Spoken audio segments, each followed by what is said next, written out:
Hello, I'm Matt and welcome to Badger Workshop.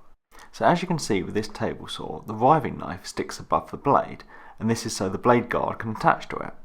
The trouble is, you can't cut material in several passes, or cut rabbits or dados with it.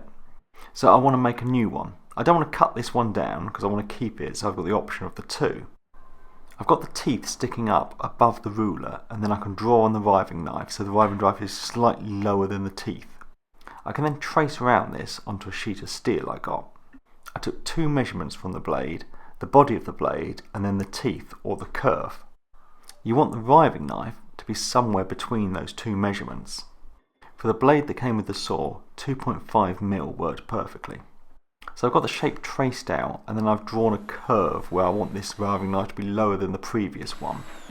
It needs this slot in it where it mounts to the saw, so first I'm going to drill that and cut it with the jigsaw. Then with the jigsaw I can cut the knife out itself.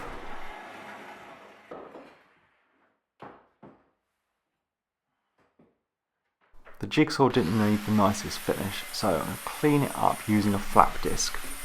I'm also going to add a bevel to the edge of the knife, so that it'll slide into the cut in the wood a little better. So now the new riving knife can be reinstalled, making sure the top of it is lower than the blade itself. I can now cut through bits of wood in several passes, raising the blade or even flipping the board round and cutting from the other side. This is a much safer option than taking the riving knife out to do these cuts. So that's it all done. Thanks for watching, and please subscribe for more videos.